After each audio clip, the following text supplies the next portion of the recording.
Bullshit. Pretend for a moment we've entered a parallel universe, free of bullshit and full of bold solutions. I'm your host, Dave Mastovich. Our guest today is Howard Russell, but first, let's cut the bullshit. Public relations, or PR, is a strategic communication process that builds mutually beneficial relationships between organizations and their publics or their target audiences. PR involves building relationships and communicating with organizations' key target audiences.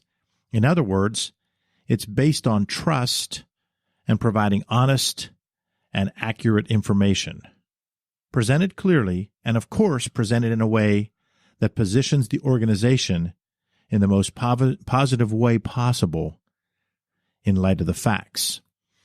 When you become involved in public relations, first as a student in college and early in your career, that emphasis on honesty, trust, building relationships, transparency, but also telling your side of the story in the most positive way possible in light of the facts is instilled in you if you are with a PR pro.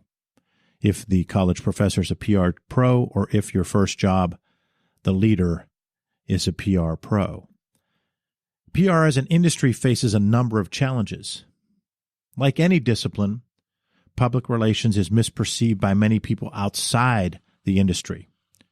Think of how finance, our guest has a finance background.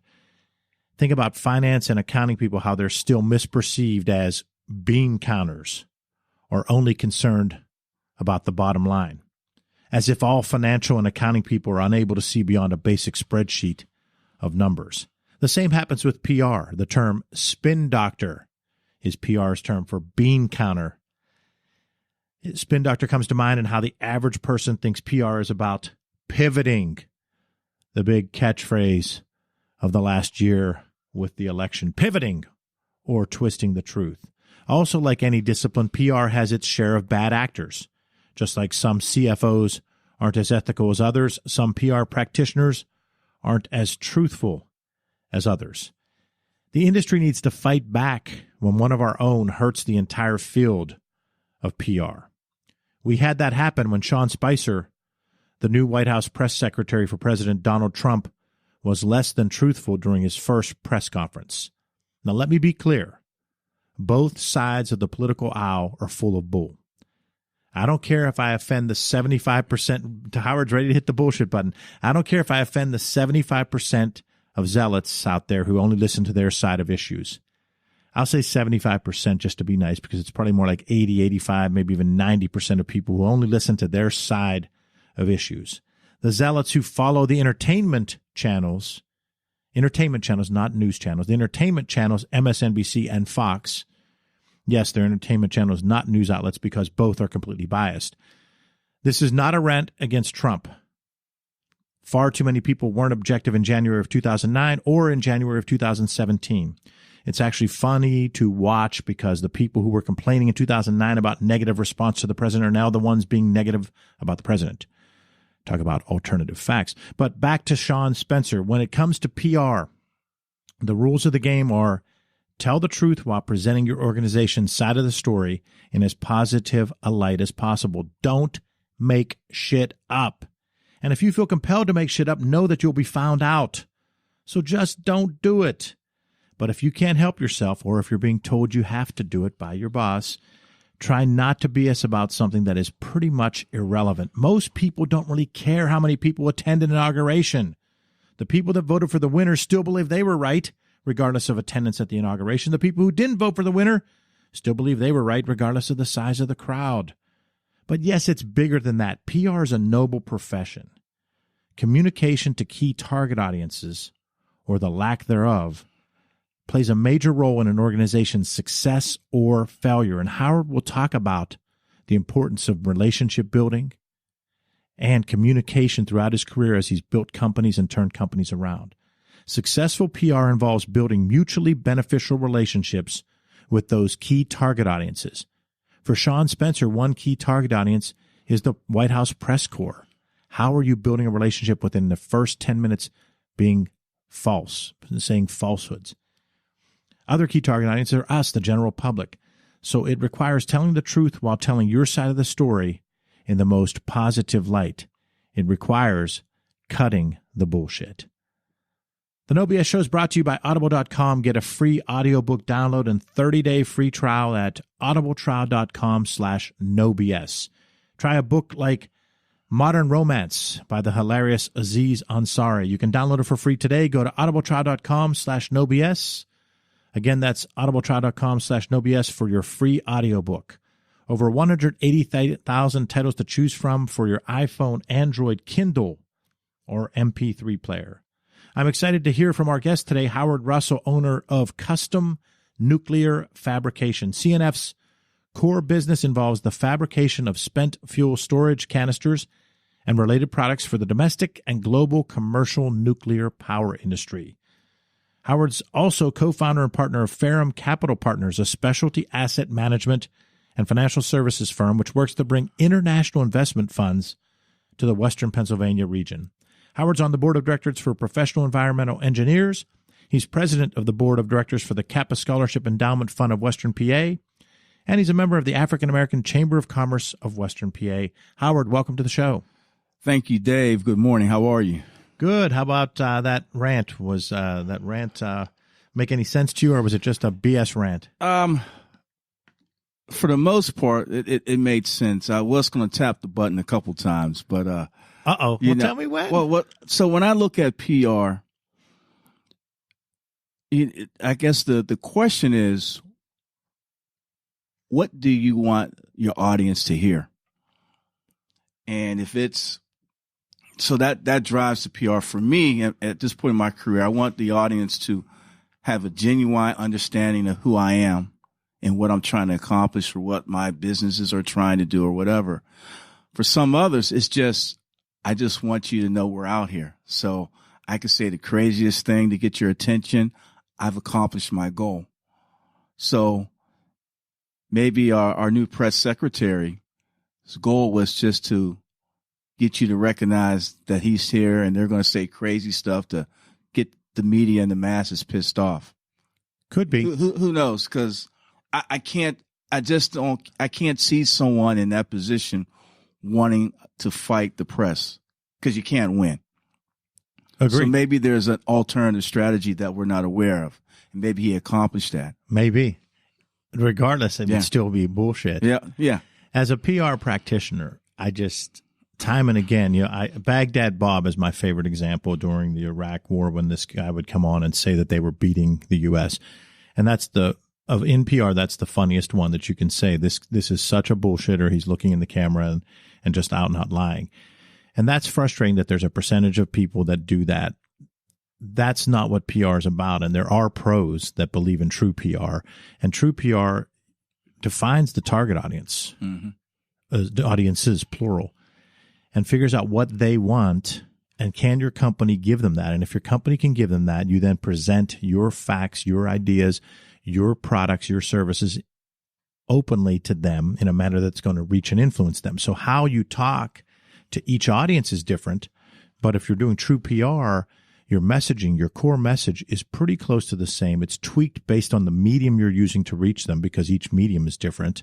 On Twitter, you have less characters than you do in a print ad, but you have even less on a billboard.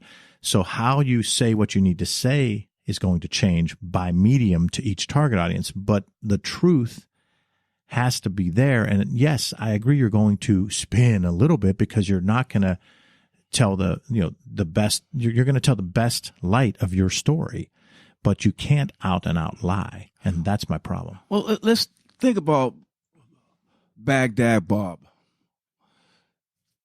His goal was to make certain that people saw the war differently. It wasn't about telling the truth. It was about seeing the war differently. So maybe that's not PR. Maybe there's another term for that. But that was, in my opinion, that's what his goal was. I want you to see the war differently. I want Iraqis to know we still got a fighter's chance. We got a puncher's chance. knowing that they're getting crushed. But so maybe that was his goal, is to make certain he keeps, people pumped up, energetic. We got a shot at this thing, knowing that that's not the case. So, and I'm not a PR person. So maybe what he was doing was not so much PR, but maybe there's another term for it. Because propaganda. There you go. Right. Yeah. And that's probably the biggest difference is if you're a PR pro, you're truthful. You're presenting your story in the best possible way. So you are looking at it as, let's take a sports analogy. If the Golden State Warriors wanted to present Steph Curry as the best player in the NBA, I think that that's not true, but they can make points to that case, and they can say he was MVP 2 years in a row, and he won an NBA championship. He has a shooting percentage. He's done this. He's done that. There's nothing wrong with them presenting Steph Curry in the most positive light. Mm-hmm. It's an opinion situation, so they're going to present their opinion in the most positive light. If they would take their 12th player on their roster and say, this guy's better than LeBron James, they're Baghdad Bob. Right. And that's the difference. Sure. That's the difference between PR and propaganda. Sure. So maybe what we're seeing now in the media in our media outlets is a focus on propaganda. And that's, in my opinion, that's the biggest concern that I have, where what is accurate news anymore? What can you truly believe? And that's a scary situation. It's very scary because you don't know what to believe. You gotta, and for me, I've got to read 4 or 5 different mediums to figure out what really is the truth. Yes. And in today's age of social media and, instant, the ability to instantly receive information, we're not, as people, we're not spending enough time doing our own research. The propagandists love that. They want to make certain, okay, people work all day long. I'm going to give them 30 seconds of BS, and hopefully they don't do enough research and that they keep believing my 30 seconds of BS. And it's very concerning. It is. It's a bit scary because we are inherently lazy as humans, and with the resources that you just described, we can get our information quickly and we can pick where we get it from to reinforce our current beliefs, which makes a big challenge for us as a society. We only grow as humans if we're able to hear differing opinions, and we can stay the way we were. We can stay with our original thought, but you need to at least hear a sound case the other way. That's harder and harder and takes a lot of work nowadays, and there's only a small portion, I think, willing to put that time in. Yeah, agreed. It's I don't know. I guess this is the world we live in, and we all need to start running around with our BS buttons. That's it. Hit the button. We have to hit the button. So both Baghdad Bob and Sean Spicer were guilty of a little bit of bullshit or propaganda, but great conversation with Howard Russell, CEO of CFN, and a whole lot of other stuff in his background, which is what I want to hear right now. Let's start with you walking us through your educational background and your career journey. Gotcha. Well, I'm a proud Pittsburgher. Bleed black and gold. Still a little pain from Sunday's fiasco against the Patriots. Central Catholic guy. To all my Central Catholic guys out there, the best high school in the country. And yeah, I am biased. And no, that's not propaganda. That's PR. Went to Indiana University of PA, or what we affectionately know as IUP, and received a bachelor's in finance. Went to Kent State University in Kent, Ohio, and received my MBA. It's funny. When did I get this? 1992.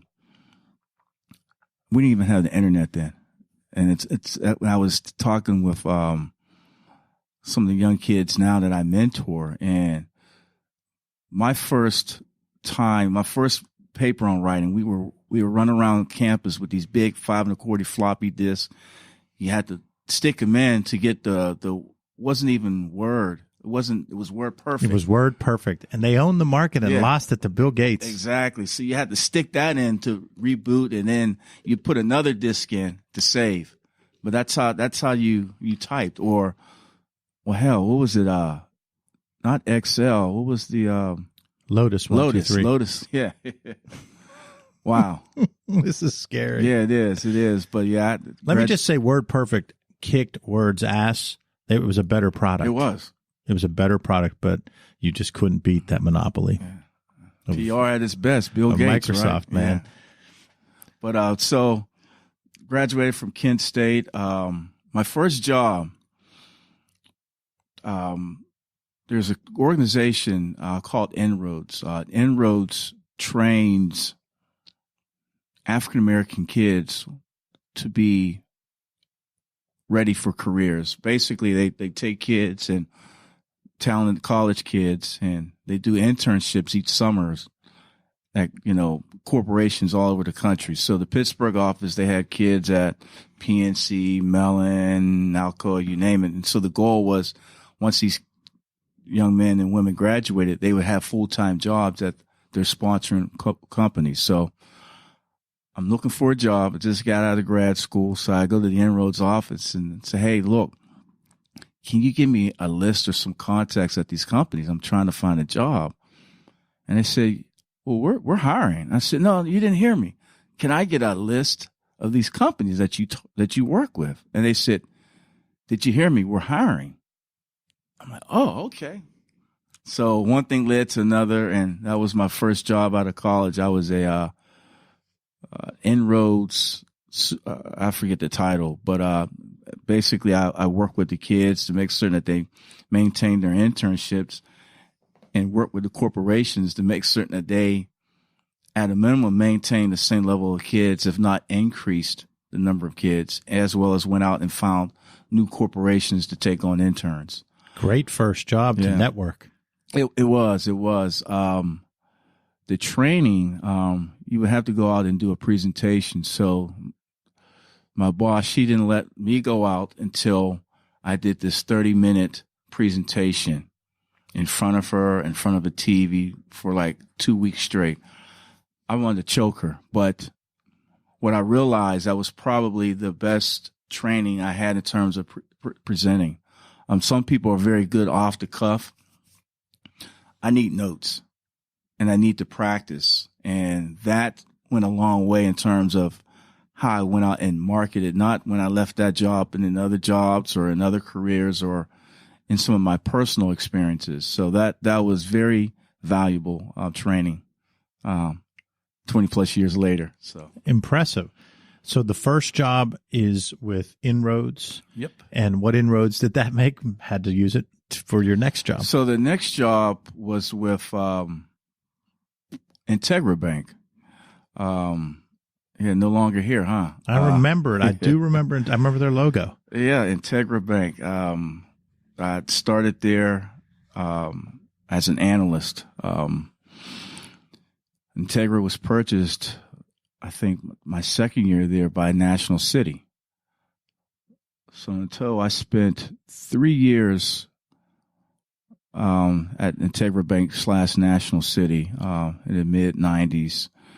Went and started working with a boutique private equity firm that focused on making investments to underserved communities and underserved businesses. Transactions where typically bankers or commercial banks wouldn't lend, or typical private equity shops wouldn't invest in. Spent 3 years there. And what was the name of that company? It's called Bridgeway Capital. Okay. Been around since the mid-1990s. So you're giving back in both of your first two jobs.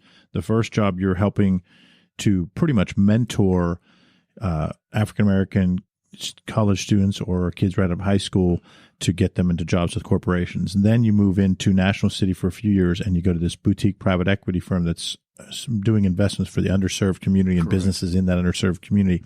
So you're giving back. So it's a natural part of you to give back. Sure. So did that for 3 years. I had this bright idea. Heck, let me create my own private equity firm. Raised the capital, 9/11 hit, and the capital I raised, millions of dollars, went by the wayside.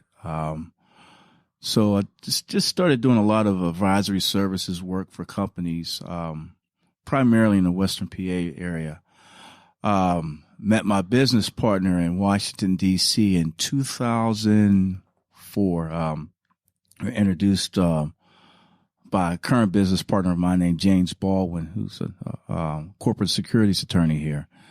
He said, Howard, you need to meet this guy, Kevin Sample. He's in Dallas. You guys will probably hit it off well. So we decided to meet up in D.C. We formed Opus Acquisitions Group. And in 2006, we acquired 2 companies. They were both divisions of publicly traded companies. I would tell anyone out here that's trying to buy a business, buying one is a lot of hard work. Buying 2 at the same time, when you don't have a staff, is almost a death sentence. I don't know how we got it done, but we bought these 2 companies, so we were off to the races. So we kept Opus around, and we finally shut Opus down at, say, at the end of 2014.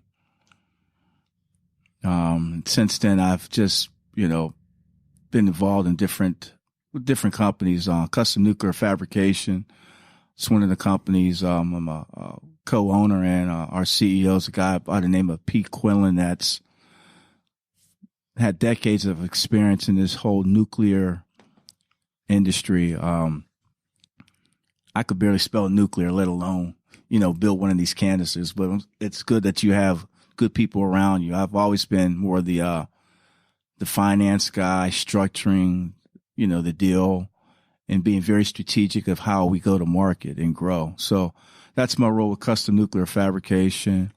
The same with Ferrum, which is a boutique investment firm. It's part of Homeland Security's EB-5 Immigrant Investor Program. And basically what happens is foreigners want to receive citizenship in the United States.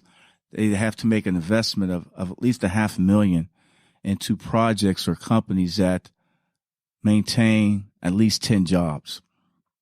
And if that occurs, they're able to apply for a permanent status. So this whole cottage industry was created from that. Initially, foreigners would make direct investments into companies.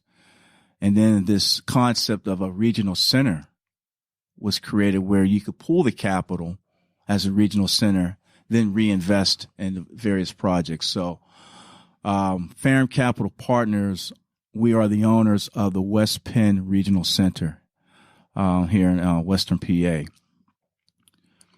So we're actively looking at projects now, and we actively have a whole set of foreign investors that are, looking at some of the projects now and making determinations of if they want to invest in them. So how does that work? What number of foreign investors are looking to get citizenship and go through this program nationwide? Each year, Homeland Security allows for 10,000 of these EB-5 visas, I want to call it, for foreigners in countries that don't have the relationship like we do with like England and some other countries where the citizenship's easier. So you have a lot of foreigners, Asian, Chinese foreign investors, South America, and other countries that go through this process of, hey, I'd like to be a citizen of the United States. So the first part of it is the investment. The other phase of the investment, though, is the validation by Homeland Security. You go through a 9 to 12 month rigorous process to make certain you, as the foreign investor, you and your family are validated. You are who you say you are. Just want to make certain where is the money coming from, where the ties are. So there's a 9 to 12 month process of vetting by Homeland Security. So we're not just simply taking money and a foreigner's coming in here. There's a whole vetting process in addition to the investment. And once that's done and the investment's made, job creation is a must. You can lose the money, but as long as a minimum of 10 jobs are created with their $500,000 investment, they receive citizenship. Opportunities that we would target that are job drivers would be in the hospitality. You build a restaurant, day one, you're hiring a bunch of people to work there. You build a hotel, day one, you're hiring a bunch of people. Or you're doing a large construction job that's taken 2+ years. You got a lot of people on the construction site. Those are the opportunities that are easy to track for job creation, because that, again, that's the goal. If that jobs aren't created, they don't receive their citizenship. That's through your company, Ferrum. Yes. What percentage of the investors remain investors after they obtain their citizenship? It depends. Some, this is just their access to citizenship. Others, I like the return I received. I want to do some more investment with you. So it just varies on what that person or what that family is looking for. Once you start the company with, let's say you had 5 in year one, I'm just making this up. So 5 of these investors in year one, and that was what was driving you, and then they get their status. Do you go and get more from the program, more investors to replace them? Well, no, yes and no. It's project driven. So we look for investors based on a specific project. So we might have a project now that needs $5 million, and that's 10 investors.